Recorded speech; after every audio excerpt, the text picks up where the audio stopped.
जय श्री राम, जय श्री महाकाल। साप्ताहिक मार्केट अपडेट में एक बार फिर आप सबका बहुत बहुत स्वागत है। और इस हफ्ते काफ़ी चीज़ें हुई हैं मार्केट में। सबसे पहले एक इम्पॉर्टेंट चीज़ हुई है और रिलायंस का रिजल्ट, जो मैंने कल वीडियो डाल भी दिया है। आप इसको ढंग से देखिए, अच्छे से देखिए, क्योंकि उससे मार्केट की कई हद तक विजन भी पता पड़ता है मार्केट का। जिस हिसाब से इस हफ्ते मार्केट में गिरावट हुई है, आईटी कंपनीज एक बहुत बड़ा कल्प्रिट तो है, इसमें कोई डाउट नहीं है। और आईटी कंपनीज का गिरने के रीजंस भी अच्छे खासे हैं। पहला एक बहुत बड़ा रीज़न है एआई। आर्टिफिशियल इंटेलिजेंस ने आईटी कंपनी की देखो थोड़ी बहुत कमर तोड़ी तो है। कैसे? एंथ्रोपिक एआई, आप सबने नाम सुना होगा। और एंथ्रोपिक एआई बेसिकली टीसीएस और इन्फोसिस का जो काम है ना, उसके ऊपर देखो गाज तो गिराएगा।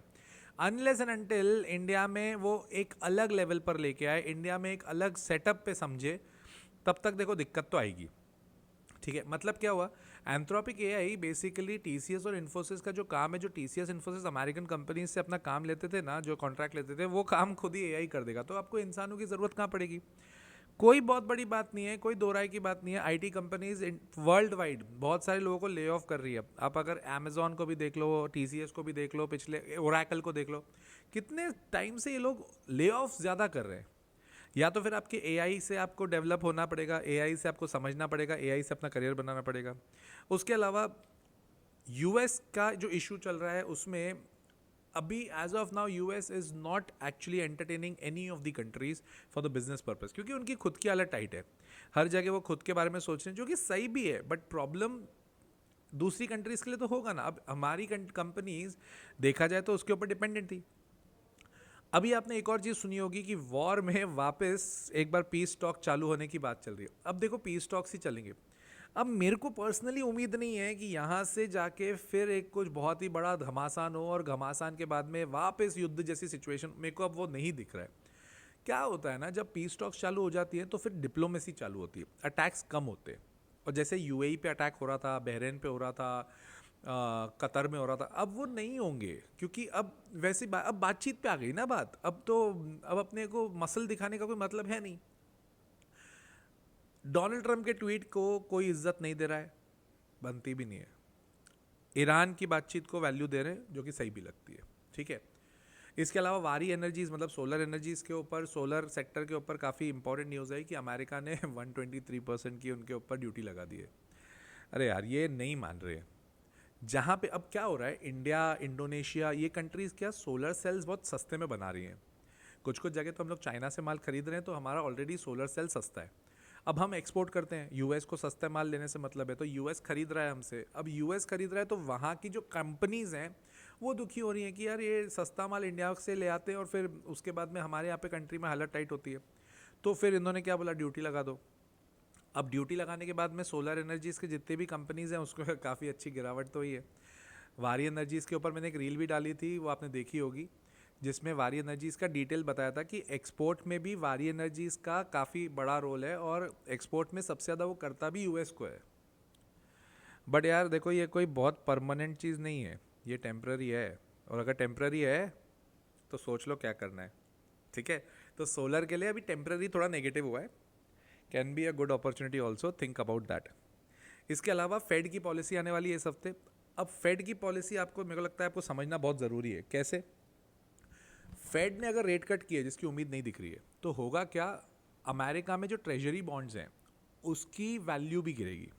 अगर उसकी वैल्यू गिरती है रेट कट के बाद में, तो वहाँ से लोग अपना पैसा शिफ्ट करके डालेंगे गोल्ड और सिल्वर में। तो फेड रेट कट जब भी होगा, तो आप ये ध्यान रखना, गोल्ड और सिल्वर भागेंगे, चलेंगे नहीं, भागेंगे। राइट। दूसरी चीज़, फेड ने अगर रेट कट नहीं किए तो ये अमेरिकन कंपनीज के लिए भी बहुत ज़्यादा पॉजिटिव होगा नहीं। ठीक है। तो फेड की जो पॉलिसी अगला हफ्ता काफ़ी क्रिटिकल है, काफ़ी क्रिटिकल है, तो उसको प्लीज़ उसको ध्यान से देखिएगा।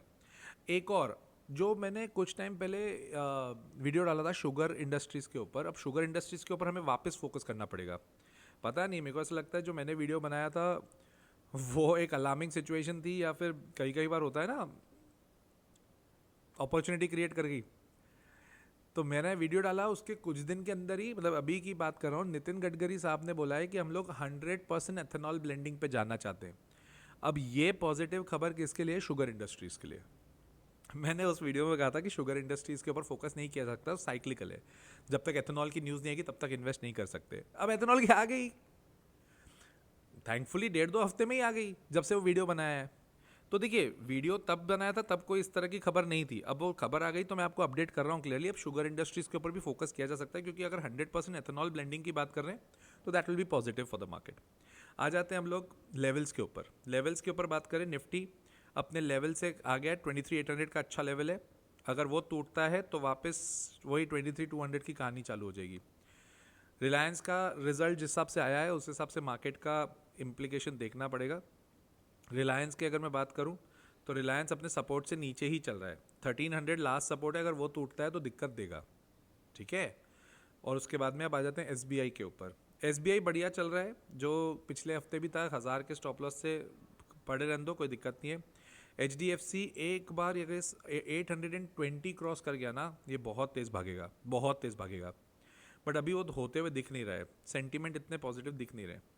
रही बात इसके अलावा TCS इन्फोसिस, मैं पहले से नेगेटिव था, अभी भी नेगेटिव हूँ। मत करो यार अभी, IT कंपनीज नहीं यार। इन्फोसिस तो भाई साहब 7% गिरा है, नहीं यार, नहीं।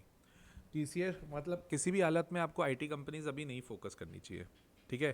करो ना यार, आप मेटल्स में करो ना। हाँ, मेटल्स में से नैल्को हो गया। अब नैल्को ने ऊपर जाके एक डोजी जैसा पैटर्न बनाया। अब नैल्को तब तेज होगा जब 445 के ऊपर होगा। 445 के ऊपर ये भागेगा, ध्यान रखना, ठीक है। रही बात इसके अलावा टाटा पावर, टाटा पावर जिस सब से चल रहा है चलने दो, कुछ भी दिमाग नहीं लगाना। रही बात इसके बाद में हम बात करते हैं CDSL। CDSL इस हफ्ते गिरा है, अब 1400 का ऊपर अगर चलेगा तो ही भागेगा, ठीक है। SW सोलार एक बहुत ही बढ़िया पिक था इस हफ्ते का, बट अभी ये आपको देखना ज़रूरी है, इसकी क्लोजिंग हमें 220 के ऊपर चाहिए अगले वीक। अगर वैसा हो जाता है तो ये रिवर्स कर चुका होगा। मसगांव डॉक 2000 के स्टॉप लॉस से आप लेके बैठे हो, बड़े रहने दो, कोई दिक्कत की बात नहीं है। डिफेंस में सब बढ़िया ही चल रहा है, मेरे को तो कुछ खराब नहीं लग रहा। सेम विथ HCL और BL, आपको पता ही है, मैं थोड़ा सा वैसे भी उनके लिए थोड़ा बायस होता हूँ, ठीक है। उसके अलावा जियो फाइनेंशियल्स की बात करें, हम 2 हफ्ते से इसके ऊपर बात कर रहे हैं। 220 का स्टॉप लॉस है, पड़े रहने दो, कुछ भी नहीं करना। BEL के ऊपर बात कर ले, BEL 440 के 460 के ऊपर जब तक नहीं भागेगा अब नया तेज़ी नहीं आएगा। रेलवेज पहले भी इग्नोर्ड थे, अभी भी इग्नोर्ड हैं, मैं अभी भी इग्नोर कर रहा हूँ। भले पिछले हफ्ते तेज़ी आई थी, बट मेरे को अभी भी कोई सस्टेन नहीं करते हुए दिख रही है। NTPC जिनके पास पड़ा है पड़े रहने दो, 350 का स्टॉप लॉस लगा के। रही बात CG पावर, कुछ भी नहीं करना है, चलने दो, फालतू का दिमाग मत लगाओ, ठीक है। उसको आराम से चलने दो, कोई स्ट्रेस नहीं है, कुछ नहीं है। जोमेटो 200 का स्टॉप लॉस पहले भी था, अभी भी है, कोई दिक्कत की बात नहीं है। REC, IREDA और PFC ले सकते हो, मतलब ये अच्छी कंपनीज हैं। PFC इनमें सबसे बढ़िया है, जो कम चलती है बट सेफ रहती है, बट अभी पिछले 2-3 हफ्ते से तो भागी है। रही बात अब वारी एनर्जीज की, तो वारी एनर्जीज अब 3550 के ऊपर तेज़ होगा, उसके ऊपर अब वेट करना पड़ेगा, क्योंकि इस हफ्ते थोड़ी सी गड़बड़ न्यूज़ आ गई है। BSC जैसा चल रहा है चलने दो, फालतू का दिमाग मत लगाओ। बहुत सारी कंपनीज ऐसी हैं जिसमें अपने दिमाग नहीं लगाना है, पढ़ रहने दो, क्या दिक्कत है, राइट। इस हफ्ते देखते हैं, ये हफ्ता थोड़ा क्रिटिकल लग रहा है मेरे को। रिलायंस के रिजल्ट का भी एक इम्पैक्ट आएगा और बाकी बहुत सारी कंपनीज का इम्पैक्ट भी आएगा, तो थोड़ा सा सतर्क रहिएगा। कमेंट करके बताइएगा कौन सी कंपनी आपको इसमें सबसे बढ़िया लगती है, जिसके ऊपर डिटेल डिस्कशन भी चाहिए, डिटेल आपको चाहिए। हाँ, आपको अगर एक्सक्लूसिव कंटेंट मेरा देखना है तो ज्वाइन का बटन इसके नीचे दबा दीजिए और उसमें ज्वाइन कर लीजिए। उसमें मिड कैप स्मॉल कैप के ऊपर काफ़ी चीज़ें बना रहा हूँ, राइट। तो मिलता हूँ मैं अगले हफ्ते साप्ताहिक मार्केट अपडेट में। टिल देन, जय श्री राम, जय श्री महाकाल।